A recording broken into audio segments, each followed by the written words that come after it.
Sergeant Adam Phillips with the Clackamas County Sheriff's Office. This press briefing will start with Sheriff Craig Roberts making the bulk of the statements here. When he's finished, Dennis Curtis, the General Manager of the Clackamas Town Center, is going to be making statements as well. Following that, I will be here providing some additional information and also being available for your questions as I know you're going to have them. Sheriff Craig Roberts. Live coverage on AM 860 KPAM.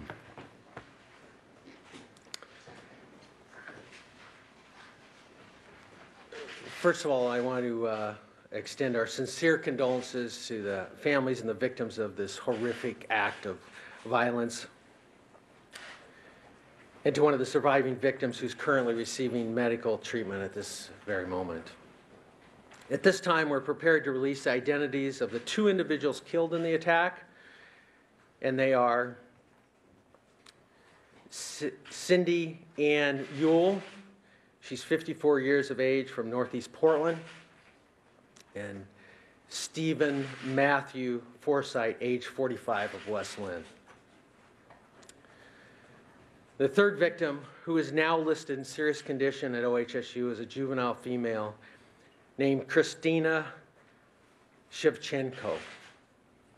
In addition, we're now able to share the identity of the suspect in this case. And his name is Jacob Tyler Roberts. He's born March 16, 1990. Based on all the evidence that we've gathered so far, it appears that he did die of a self-inflicted gunshot wound. We're also prepared to release additional information about the suspect. During this attack, he was armed with an AR-15 semi-automatic rifle. The rifle was stolen yesterday from a person known to the suspect. At the time of the attack, he was wearing a load-bearing vest, not a bulletproof vest that was earlier reported by some outlets.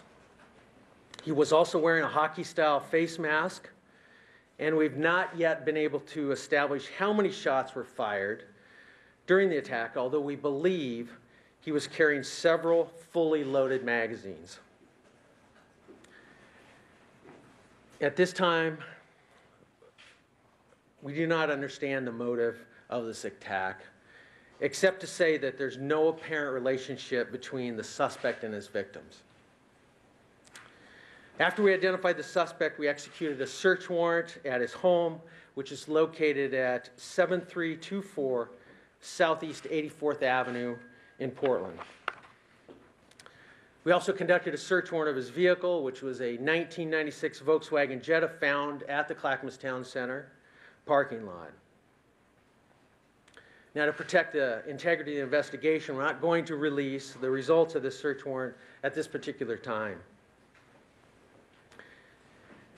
Next, I want to describe to you how this event unfolded. At 3:29 p.m., we received multiple 911 calls reporting that we had an active shooter at the mall. Our first unit arrived 1 minute later at 3:30 p.m. Now, once on scene, officers initiate an active shooter protocol. And that's a technique that's developed to deal with precisely this type of threat. Law enforcement has learned from past tragedies throughout this country that we can't wait for SWAT teams, and teams need to deploy immediately.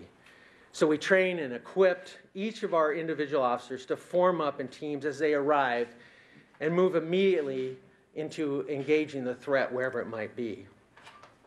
Now, this involves officers from different agencies being thrown together on a short notice, but everyone did an absolutely amazing job. I want to say that we were also well prepared for this incident because we had practice in active shooter techniques at the Clackamas Town Center this past year, practice just this for this type of situation. And now what I want to do is show you how we believe the suspect moved throughout during this incident. So from the information that we have at this time, The suspect pulled his vehicle in front of Macy's, parked his car, exited, and moved in a rapid manner toward the food court. A lot of folks reported that he was running, moving quickly, left his car, opened fire in this general area. He ended up striking 2 victims that both died of their injuries. There were some medical staff and other people that rendered aid. Following this, the individual fled down this, along this corridor, out, down a back hallway, down to some stairs, this is actually on the upper level. He came down the stairs to the lower level, and back in this corner is where he shot himself. And one of the things that we located a victim that was transported to OHSU. This is her. We believe she was up in this area, but was able to come out through the front Macy's, work her way down to near REI. That's where law enforcement officers met with her, and she was subsequently transported.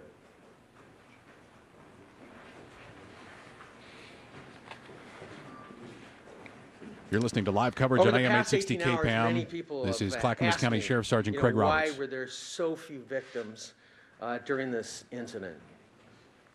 And first of all, just to make this really clear, is that with 2 people killed and the third one critically injured, all of us have to recognize that this was a heartbreaking tragedy by any standard. And many, many people will be affected by this terrible act of violence every day for the rest of their lives. And we should keep them in our thoughts and prayers. On the other hand, I think we all need to be very thankful that this incident wasn't much worse. And I believe it's a combination of factors, several factors that led to this outcome. And I want to just quickly go over those. One, based on the evidence we obtained, it appeared that the suspect's rifle did jam while he was attacking individuals in the food court. However, he was able to get the gun working again. Clackamas Town Center had a lockdown procedure for this type of incident, and they did a great job implementing that program. 3, a large number of police officers arrived on the scene very rapidly, curtailing the suspect's ability to move around the mall. And 4th, 10,000 people in the mall at one time kept a level head. They got themselves out of the mall. They helped others get out. And there are just a number of heroes that took the time to help people get out, whether it's in a wheelchair or a child. They helped a lot of people get out of that. And it was really about a whole group of people coming together to make a difference. So taking together, these 4 factors limited the suspect's access to potential victims and gave him less time to harm others. I'd like to close by thanking all of our local, state, and federal law enforcement partners for their extraordinary efforts. Several neighboring jurisdictions said, as you might have heard, they said, send everybody. And they were talking about all the patrol officers for their small city, to send them out here to help. And this was even with, we already had determined the suspect was dead. This level of support was absolutely amazing. It gave us the ability to continue to get the investigation done in a quick manner and move forward to help come to some resolution on this. And I also want to take just a moment and recognize and acknowledge the Clackamas Town Center for their prompt and effective response to this crisis. By having a plan in place, implementing it in a timely manner, they truly help protect the lives of their customers and their employees. And again, lastly, I just wanted to say the whole community who rallied around the folks who had to face this crisis, the people in the Clackamas Town Center, and all the first responders who worked so hard to keep everybody safe. And I say our motto here at the Sheriff's Office is working together to make a difference. And I really believe that in my heart. And I believe that in this crisis, we really did just that. We all worked together well, and I believe it truly made a difference. So right now, I wanted to turn it over to Dennis Curtis, the Senior General Manager for the mall. Dennis. Thank you.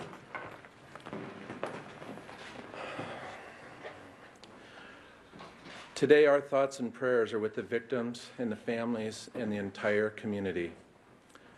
Our heart breaks for Clackamas County and the Portland community.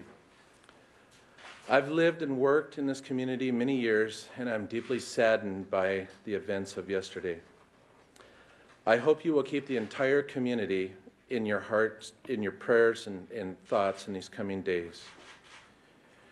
They need our support at this time. It's difficult to see how anything good can come out of a tragedy like this, but it reminds us of how precious we are to one another.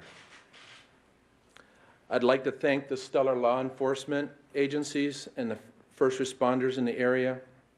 Their response was truly amazing. They immediately took action and continue to ensure the safety of everyone. The mall will remain closed today as we work to put the facility back together. We will update our mall website as well as our Facebook page as soon as we have details regarding when retailers can return to their stores and a process for shoppers to claim personal items that have been left behind. We will also keep the community aware of any remembrance ceremonies planned at the mall. Thank you again for your support, and please keep the community in your thoughts and prayers as we all work through this very difficult time. Mr. Curtis, can you talk about the plan that the Clackamas Town Center had worked on in event that a situation like this would happen, and describe how that helped in yesterday's emergency? Every mall that we own and manage has an emergency response manual, and we rehearse for these things all the time. We go through those emergency response plans on a regular basis. We've also we've done drills with the sheriff's office, like Sheriff Roberts referred to, and basically in a situation like this, it's either stay right where you're at and lock yourself down, or get to the nearest exit and get out of the building. And I just have to commend all of the retailers and our security staff. They did an amazing job. And in fact, law enforcement was commenting on that yesterday as they went in. It was amazing how many stores were secure and people were locked in place. Sheriff, can we ask you a question? We'll have time for some questions at the end. My name, once again, Sergeant Adam Phillips from the Clackamas County Sheriff's Office. I have statements from the families of the victims in this case that they asked that we share with you.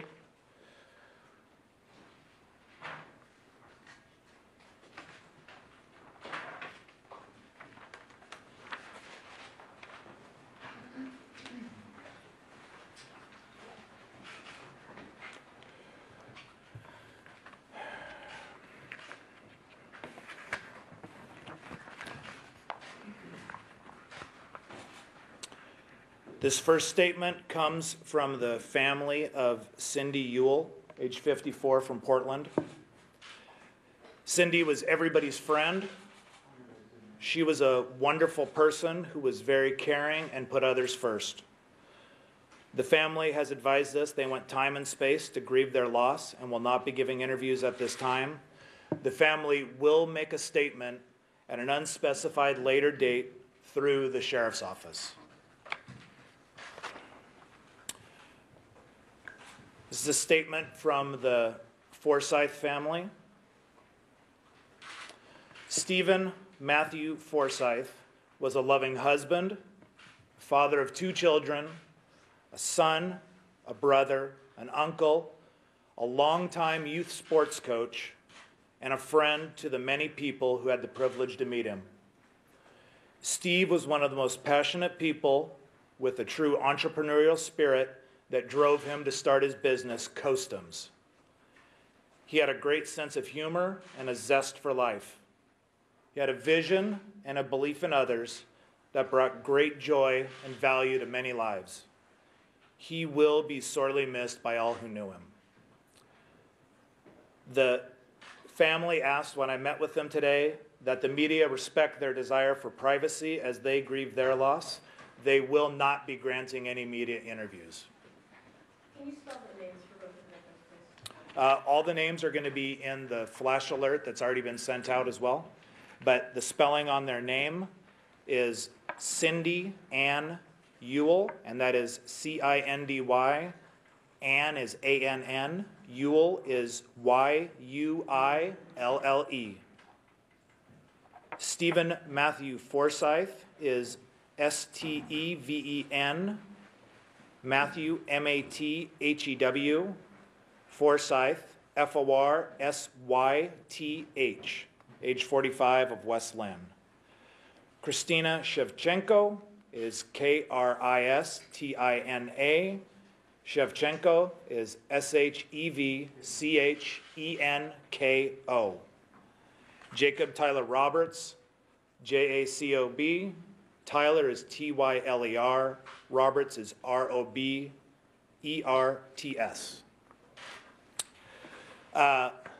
We also have a photograph of the suspect that's also going to be in the flash alert. I'll post that here. Did he have a prior history of? We'll get to questions in just a moment. Mr. Roberts is from Portland, Oregon, and there are a couple of pieces of information that we have in monitoring media have seen that need to be corrected. One outlet was reporting that the suspect's prints were run and came back with no match. That is not actually the case. There was actually a direct match when we searched that person's fingerprints. We also were advised by a media outlet that the FBI was the lead agency in this investigation and that it was being investigated as a potential terrorist event. This is not true. This was a sole person acting on his own by all indicators that we have at this point. The other thing that we want to share with all the citizens of Clackamas County is that there is help available for you now if you were traumatized by this event. The information on how to contact our mental health crisis line is going to be available at our website, on our Twitter feed, and also on Flash Alert in the press release that's being sent out. There's also information about how to get contact or assistance through the Centerstone program, which is a mental health crisis outreach program based on just off 82nd Avenue. Encourage any citizen that wants somebody to talk to about this to come talk to one of them if you don't have anybody else to talk to, or you just need somebody to talk to. At this point, we're going to be opening it up for a short amount of questions. Can you tell us anything about this shooter? Did he leave a note behind? Live coverage on AM 860 KPAM, Clackamas Sheriff's Office news conference on the latest with the Clackamas Town Center shootings. There were no indicators that this was going to happen, and every indication that we have to this point was that he acted alone in this.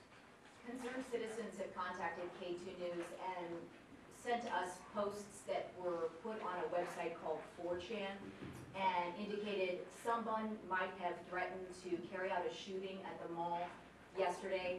Have you been exploring those potential threats, and do you think that this guy posted those on that website?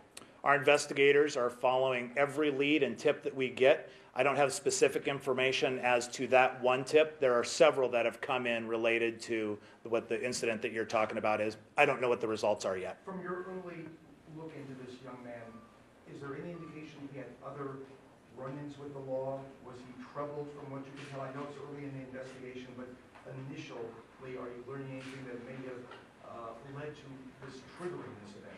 Our initial investigation is showing that he has no significant criminal history. He has had contact with the police in casual settings as a crime victim, but not as a suspect in any crimes here in Clackamas County, and none regionally that we've been able to turn over yet. And as far as triggering this event, anything that's giving you any hints of, was he a troubled young man? I don't have a way of answering that question right now. Did the suspect have any prior association with the malls? Did he ever work there? Not that we've been able to discover to this time. You said the gun was stolen, where was that gun stolen from earlier in the day? At this point in the investigation, we cannot release that information. Was it a friend, was it a family member, was the gun registered? Once again, right now, we cannot release that information about the gun. Can you say what kind of crime victim, what victims you've been, what kind of crime victim were you? Not off the cuff, I cannot. What was his educational background? I do not know. Did he grow up in Portland? I do not know that answer either. Do you have more than one weapon on? The Clackamas County Sheriff's Office, while being assisted by the multiple agencies in searching that mall several times, were able to locate one weapon and multiple rounds of ammunition.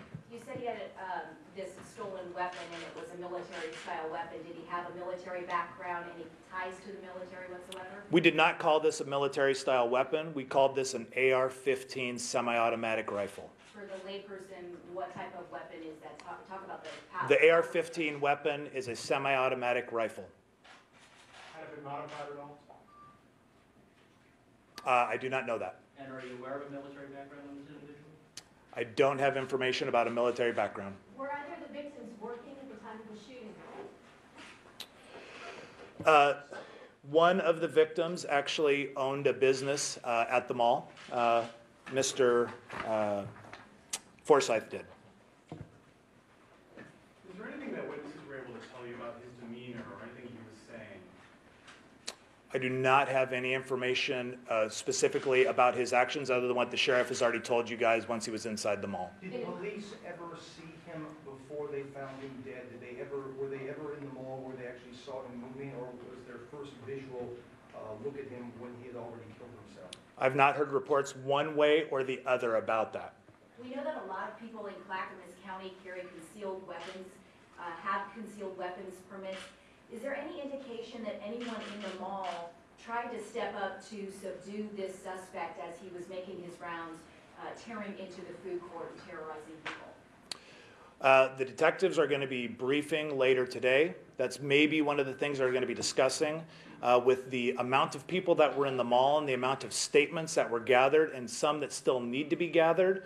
To speak to that accurately would be impossible right now. And you're certain this was a self-inflicted gunshot wound? That's what we know at this time? All indicators right now point to that it was a self-inflicted gunshot wound. In addition to the lip-earring vest and the hockey mask, can you describe in further detail what else he was wearing? Or clothing? We've heard different things. I don't have that information. You indicated he was a crime victim. What happened to him? I don't have that information right now. In running a check on him, I saw that he was mentioned in a previous crime report. Recently or in the distant past? I don't recall. What was he doing? Do you know his occupation? Did he work? Did he have a job? Did he go to school? I do not know. Any reported accomplices, anybody who might have had a role in this as well, anyone on the loose you're looking for right now who might have been helping him out with this attack? I think it's going to be the fourth time that I've said this. Every indication that we have is that he acted solely on his own in carrying out this heinous, horrible, tragic crime. In a lot of the videos that we're seeing, the people are all exiting the mall with their hands raised. Can you talk about that as, you know, it may seem obvious, but why they have their hands raised in their exit while they're exiting? Yes. In active shooter training, we train our officers and deputies to advise people to get their hands in the air and show us their palms. That is to make it difficult for a person to conceal a weapon. It also gets them, when a person starts listening to one direction, it's easier to get them to follow other directions when they're in a state of crisis. Talk about the mall surveillance on this. Is that playing a key role in the investigation? Are there cameras just all over the place in the mall? That is something we'll probably be learning at the briefing later today. Can you tell me how many shell casings were recovered? I do not know that answer. I know that we were told that there were multiple rounds of ammunition found inside the mall. Have any members of the suspect's family been questioned yet? We have had contact with several members of the suspect's family. Who were parents, siblings? I was told that in general without having the specific detail of it. Was the suspect confronted by police or any bystanders leading to him taking his own life? That is something that may come out today. I do not know the answer to that one. Have you recovered any weapons from his home? Because we've seen that license to buy some guns in the past? We've recovered one firearm in this incident. So you said there were multiple casings, were there different kinds of casings? So there is a possibility that there were citizens there that maybe tried to stop the event? That's a question I can confirm later today. I'll note that question. For those of us who know the mall, we know that Macy's home is on the north half of the mall, and then the Macy's department store is on sort of like the south side. Did that cause any confusion or lag in response time for first responders determining which Macy's in question the 911 callers were referring to? That's a question that I'll bring up in the briefing. With well over 100 city, county, state, and law enforcement officers on the scene, we are getting reports from every single one of them that have to be pieced together. That's probably information that's not going to develop accurately for quite some time. Can you describe the type of evidence you were seeking in executing these search warrants and what you ultimately did obtain? We were seeking any evidence that revealed anything related to this crime. What would be examples? Any evidence related to this crime. It is an expansive list. And what did you obtain? But we're not revealing any of that. Is there a timetable on the release of 911 tapes? Currently, they're impounded. I have not got that information from the detectives. That's one of the things I can bring up. Do you have any estimate on how many witnesses you guys have spoke with already, and how many, since we know this 10,000 number, how many more still need to be talked with, and still encouraging those folks to come forward and talk with you guys, I'm sure? A lot of the questions that are being asked here is information. As you guys know, we are less than 24 hours since the incident. Our investigators worked all night long. Many people were leaving this morning at 7 a.m. To go get a few hours rest before they came back to start work again. They are in the beginning of a lengthy process of putting together a complicated, large scene involving many, many people. The information that you have are good questions. We simply don't have that information yet in a way that's compiled to the point that it's going to be accurate and reportable to the public. Do you still need witnesses to come forward if they haven't spoken with law enforcement? If you're a member of the public and you have not contacted the sheriff's office or been contacted us, and you have firsthand information about either what Mr. Roberts was doing in the days, weeks prior to this crime or the day of this crime, please contact us. Call our non-emergency dispatch number, 503-655-8211. What timeframe on when people might be allowed back in the mall to get their possessions? I'm going to deflect that question to Mr. Curtis here in just a minute. What business did Mr. Forsett own in the mall? The business that I mentioned called Costoms. Coastum? Can you spell that? C-O-A-S-T-O-M-S. You said he was not, the suspect was not wearing a bulletproof jacket. What kind of clothing was it again? It's called the ballistic load-bearing vest. Can you, what is that? Sorry, how does that differ from the vest? It's a vest that allows you to carry a load on you. And those magazines you were saying, how many rounds are in those magazines and how many magazines were found? Do you know that? I do not have the details of that. We talked about the first responders. Tell us about how the mall patrons did things right or did things wrong. We're hearing a lot of hero stories, people gathered in rooms, people running out. Can you give us, for future reference, God forbid, what should people in large places like this do if this kind of thing happens? The first thing that I have even talked with my own family about is when you're in a public place and you hear gunshots, go the other direction. Run away from it. We also, they did what the mall was instructed to do, what they planned on doing, what they executed well was they sheltered in place, made it difficult for the person, this suspect, to get to them. So they left, or they secured in place in a place they ran or they hid. One of those two things, that's the best thing you can do for yourself in those circumstances. From what you've compiled from witnesses, did they say if he spoke or could you describe his movements? I just noticed the time, and actually we need to wrap this up. I understand there was a question for Mr. Curtis about when the mall was going to reopen and then be able to get that stuff back. I thought you already said it. That timeline is still developing. We don't have control of our building yet. Law enforcement is still going through their process. And we'll develop that timeline later today once we get control of the building. And as you can imagine, we have a lot of personal effects that we have to secure and a lot we have to do to put our facility back together and make it safe for people to re-enter, or retailers to re-enter to their stores. And Mr. Curtis, can you talk about the timing of all of this happening probably at one of the most, I am going to say that, Yeah. apologize, but we do need to end this press conference. I'm going to be bringing those maps back up if anybody wants another shot of them. Our check press alerts, flash alerts, and check our Twitter feed for the timing for any future press conferences. Do you have hard copies of those? Those are, You've been listening to live don't have coverage hard copies of from the the Clackamas County Sheriff's Office on AM 860 KPAM, the very latest on the shooting yesterday at Clackamas Town Center. Many new pieces of information, including the names of the victims, the two people who died in yesterday's shooting rampage. Cindy Ann Ewell, age 54, from Northeast Portland, and Stephen Matthew Forsyth, age 45, from West Lynn. The third victim, Christina Shevchenko, is a juvenile. She survived the attack and is being treated for injuries at OHSU Hospital, at last check listed in serious condition. The suspect, Jacob Tyler Roberts, born March 16th of 1990. Based on evidence gathered by the sheriff's office at the scene, it appears the suspect died of a self-inflicted gunshot wound. We will have continuing coverage of the Clackamas Mall shooting all day long right here on AM 860 KPAM.